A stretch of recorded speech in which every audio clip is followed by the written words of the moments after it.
Salam sejahtera buat kita semua. Shalom. Om Swastiastu, salam kebajikan, namo buddhaya. Salam presisi.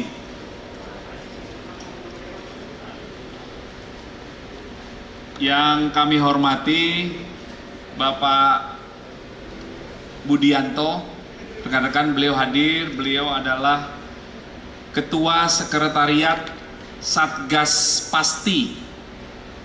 Ya, beliau dari OJK. Satgas Pasti adalah Satuan Tugas Pemberantasan Aktivitas Keuangan Ilegal. Ya, beliau hadir, terima kasih Pak Budianto. Kemudian hadir pula pada siang hari ini Bapak Brigjen Pol Fajarudin. Beliau adalah analis eksekutif senior dari OJK. Ini merupakan komitmen dari Polda Metro Jaya untuk membangun kerjasama dengan seluruh stakeholders dalam proses penciptaan situasi Kamtibmas yang kondusif, dari mulai pemeliharaan Kamtibmas, penegakan hukum, hingga memberikan perlindungan, pelayanan, dan pengayoman kepada masyarakat. Kemudian yang kami hormati Bapak Kasubdit Reserse Siber Polda Metro Jaya beserta Pak Wadir dan Kasubdit 3 Reserse Siber Polda Metro Jaya selaku penyidik, serta rekan-rekan jurnalis yang berbahagia yang siang hari ini berkenan hadir dan berkesempatan hadir. Rekan-rekan sekalian, kita bersama-sama akan melaksanakan press release pengungkapan kasus online scamming, ya, atau penipuan online sindikat internasional, ya, karena ada pelaku yang berasal dari warga negara Malaysia. Dari beberapa laporan yang diterima di Polda Metro Jaya, ini juga terkait nanti ada di beberapa daerah. Ini perlu kami jelaskan, nanti juga akan dijelaskan bagaimana perlindungan negara terhadap warga masyarakat yang menjadi korban penipuan. Kemudian apa yang harus kita lakukan secara bersama-sama.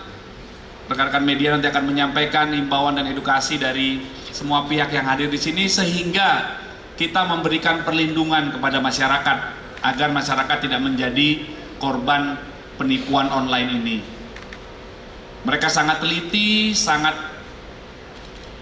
canggih, menggunakan setidaknya sampai dengan saat ini Direktorat Reserse Siber Polda Metro Jaya sudah mengidentifikasi ada 15 perusahaan cangkang, ya, yang dijadikan sarana untuk membujuk rayu korban, sehingga akhirnya korban menjadi atau mau mengikuti arahan dari para pelaku ini. Baik, untuk proses pengungkapan kasus ini, mari sama-sama kita dengarkan penjelasan dari Bapak Dires Siber. Dan perlu kami tegaskan bahwa rekan-rekan kami dari Direktorat Reserse Siber ini bekerja sangat cepat, ya rekan-rekan. Dalam waktu setidaknya 16 hari dari laporan diterima, ini tersangka berhasil ditangkap 16 hari, ya. Teman-teman kami ini bekerja sangat cepat sebagai wujud komitmen untuk memberikan perlindungan kepada masyarakat. Kami persilakan Pak Dir untuk menjelaskan. Baik, Assalamualaikum warahmatullahi wabarakatuh. Salam damai sejahtera kita semua. Om Swastiastu, namo buddhaya, salam kebajikan.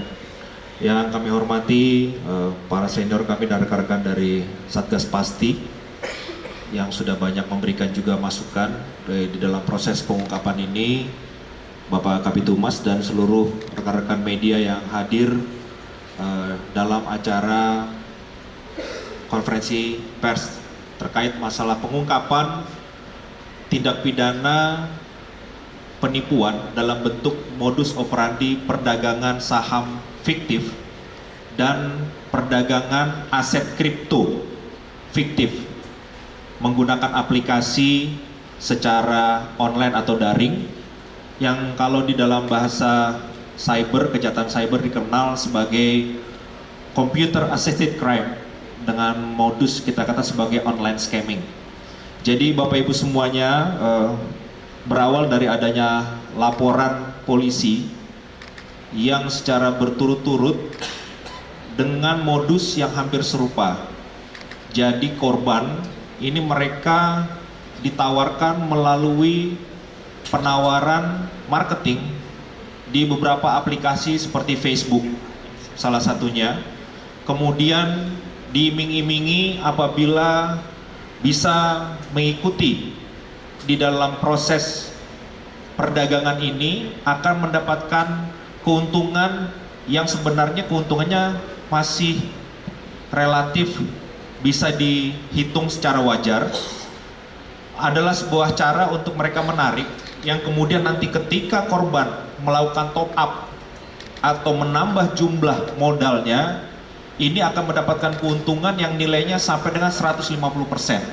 Nah, disinilah letak bagaimana para kelompok pelaku ini menggunakan sarana teknologi informasi, mereka melakukan penyalahgunaan, ya, kalau di dalam bahasanya ada dikatakan sebagai grooming juga, supaya korban ini mau menuruti apa yang disampaikan oleh para pelaku.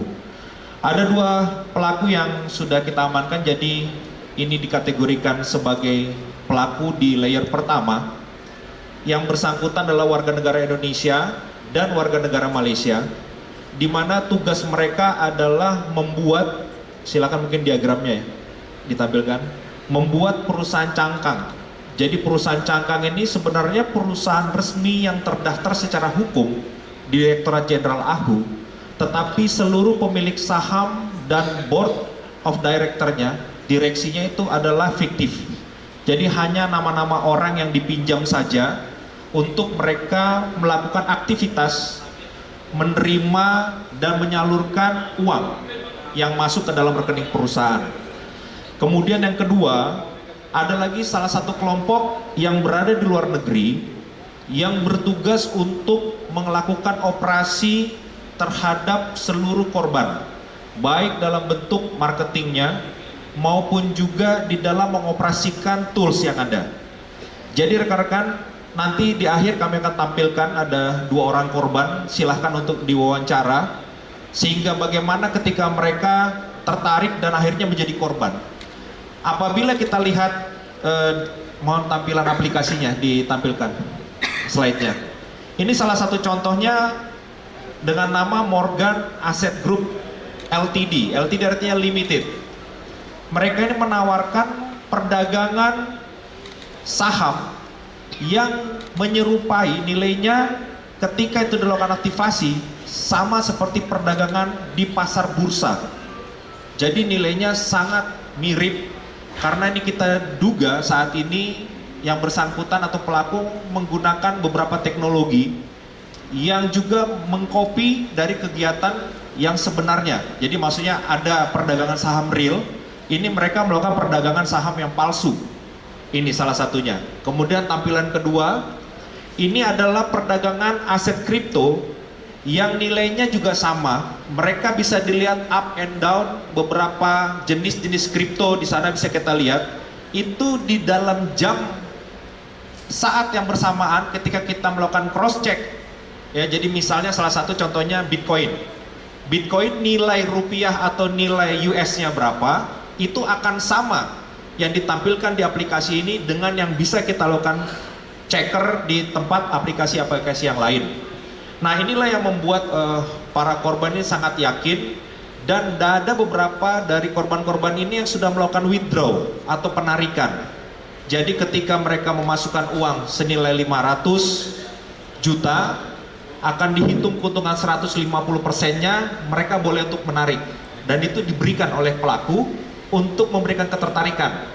Setelah mereka melakukan withdraw, kemudian akan ditawarkan, mau nggak menjadi grup yang eksekutif dengan nilai limit minimal 1 miliar ya, atau 100.000 mata uang Singapura atau mata uang dolar. Jadi itu yang mereka tawarkan, sehingga korban melakukan top up. Setelah itu mulai penipuan-penipuan yang berlaku disampaikan. Bahkan di beberapa aplikasi ini, salah satunya korban tersebut diyakinkan untuk mendapatkan pengajaran terlebih dahulu. nanti ada seseorang yang sudah direkam secara video, ataupun kita duga ini merupakan menggunakan teknologi artificial intelligence, sebenarnya bukan orang wajah yang real, tetapi seolah-olah bisa untuk berbicara langsung. Ini yang melakukan semacam pembelajaran kepada korban, sehingga korban juga merasa sangat yakin. Jadi tidak hanya ditampilkan aplikasinya, tidak ditunjukkan lalu lintas transaksi keuangan secara benar, tetapi juga diberikan pengajaran. Jadi dibuat seolah-olah ini seperti layaknya transaksi perdagangan kripto atau perdagangan saham yang nyata.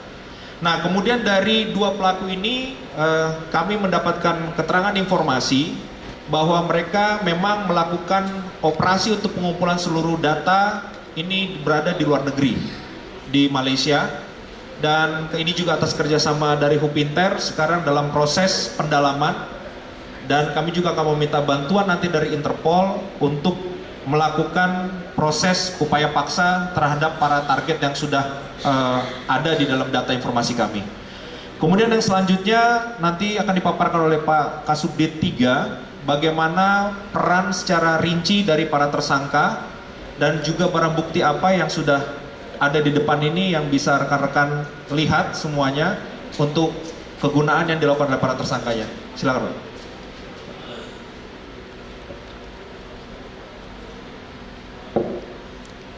Assalamualaikum warahmatullahi wabarakatuh. Terima kasih Komandan, mohon izin menyampaikan dari peran-peran tersangka yang sudah kami tangani. Jadi ada dua tersangka, yang pertama inisial YCF, itu warga Malaysia, di mana warga Malaysia ini datang ke Indonesia untuk melakukan perekrutan terhadap tersangka satu lagi, yaitu SP yang merupakan warga negara Indonesia, di mana SP ini direkrut untuk mempersiapkan rekening, juga PT-PT fiktif yang terdaftar, yang terdaftar di AHU. Dalam hal tersebut, tersangka SP ini mencari orang-orang yang bersedia untuk memberikan identitasnya untuk syarat pembuatan rekening dan kelengkapan pemilik PT fiktif tersebut. Jadi kemudian YCF ini yang memberikan modal dana kepada tersangka SP untuk proses pembuatan rekening-rekening dan perusahaan itu. Kemudian yang berikutnya, YCF dan SP itu membawa semua dokumen perusahaan, rekening, maupun perlengkapan-perlengkapan yang digunakan untuk transaksi secara online, yaitu mungkin berupa handphone, SIM card Indonesia yang akan digunakan selanjutnya untuk melakukan online scam. Nanti itu akan diberikan kepada jaringan mereka di Malaysia yang kemudian akan digunakan untuk melakukan online scam. Seperti yang terlihat di depan kita, ada barang bukti handphone, kemudian SIM card, ini akan dibawa ke Malaysia untuk dilakukan penipuan selanjutnya. Ancaman hukuman yang kami terapkan dalam penerapan pasal adalah Undang-Undang Informasi dan Transaksi Elektronik nomor 11 tahun 2008 yang juga dirubah dalam Undang-Undang 11 tahun 2016 dan nomor 1 tahun 2024 mengenai memberikan informasi atau mentransmisikan informasi dokumen elektronik yang berisi pemberitahuan bohong atau informasi menyesatkan yang diatur dalam pasal 28 ayat 1 dan ancaman hukumannya 45 huruf A Undang-Undang nomor 1 tahun 2024 dengan ancaman hukuman maksimal 6 tahun. Kemudian juga kami terapkan pasal tindak pidana pencucian uang dikarenakan adanya aset kripto yang berada di beberapa exchanger di luar negeri. Jadi seluruh rekening perusahaan tersebut ketika menerima uang dari korban ini langsung dirubah di dalam aset kripto dan dikirimkan ke beberapa exchanger yang ada di luar negeri. Ini juga masih memerlukan bantuan dari pihak-pihak terkait termasuk Interpol dalam hal ini. Dan untuk seluruh tersangka, kedua tersangka ini sudah dilakukan penahanan di Polda Metro Jaya Direktorat Cyber untuk 30 hari ke depan. Mungkin demikian Pak Kabitumas yang bisa kami sampaikan. Terima kasih.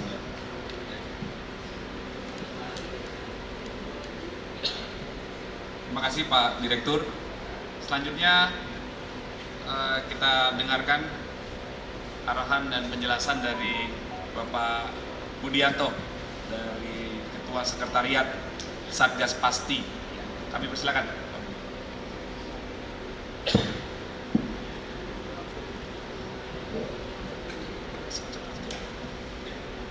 Bismillahirrahmanirrahim. Assalamualaikum warahmatullahi wabarakatuh. Salam sejahtera Bapak Ibu sekalian. Yang saya hormati Kombes Pol Ade Ari, Bapak Kombes Pol Roberto Pasaribu, dan Bapak Ibu dari Direktorat Reserse Siber Metro Jaya. Terima kasih, dan rekan-rekan media yang saya hormati. Perkenankan saya memberikan beberapa informasi singkat mengenai acara pada siang hari ini. Kami dari Sekretariat Satgas Pasti, Sekretariat Satuan Tugas Pemberantasan Aktivitas Keuangan Ilegal. Pertama, kami menyampaikan apresiasi Bapak atas kerja keras dan kerja cepat sekali dari tim Direktorat Reserse Siber Metro Jaya dalam mengungkap dan menindak dugaan tindak pidana penipuan yang dilakukan oleh MAG yang telah menyebabkan kerugian finansial bagi masyarakat. Berikutnya, sebagaimana diketahui Bapak Ibu sekalian, rekan-rekan media, bahwa Kepolisian Republik Indonesia merupakan salah satu anggota dan pendukung utama dari Satgas Pasti, yang saat ini anggotanya berjumlah 21, baik dari otoritas keuangan, kementerian, dan lembaga negara lainnya. Terkait MAG ini sendiri, yang menawarkan perdagangan saham di luar negeri, menawarkan perdagangan saham di luar negeri, dapat kami pastikan dan informasikan bahwa entitas tersebut tidak berizin di OJK. Satgas Pasti akan terus mendukung Kepolisian Republik Indonesia dalam mengungkap dan menindak penipuan, salah satunya melalui dukungan Indonesia Anti-Scam Center atau kita sebut sebagai IASC, untuk mempercepat dilakukannya penundaan transaksi yang dilakukan oleh penipu dan upaya penyelamatan dana milik para korban.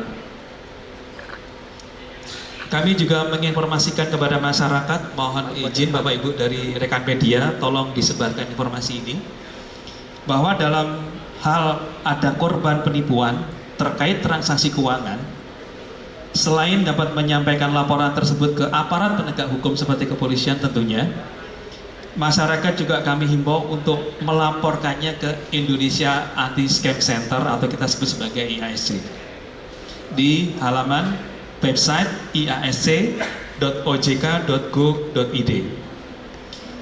Bapak Ibu sekalian, kecepatan penyampaian laporan penipuan sangat diharapkan dalam mengupayakan penyelamatan dana dari para korban. Berkaitan dengan makin maraknya penipuan yang berkaitan dengan sektor keuangan, Satgas Pasti menyampaikan kembali harapan kepada masyarakat untuk memastikan 2L, Bapak Ibu sekalian ya. Harus semuanya terpenuhi, baik itu yang dimaksud dengan legalitas dan logis. Jadi kita sebut sebagai 2L. Jadi Bapak Ibu sekalian, para masyarakat, anggota masyarakat, jika ditawarkan suatu tawaran investasi, tolong dipastikan 2 aspek tersebut dipenuhi, yaitu legal dan logis sebelum menerima dan menggunakan tawaran investasi dari pihak manapun. Untuk legalnya Bapak Ibu sekalian, anggota masyarakat sekalian, mudah untuk melakukan pengecekan. Bisa melihat di website OJK, ojk.go.id, atau menanyakan di kontak konsumen layanan OJK 157. Bisa melalui kontak center 157. Sehingga masyarakat bisa memastikan apakah perusahaan tersebut pernah dilaporkan sebagai entitas ilegal atau mungkin terdaftar oleh OJK. Saya kira itu Bapak Kadhi, matur nuwun, terima kasih. Assalamualaikum warahmatullahi wabarakatuh.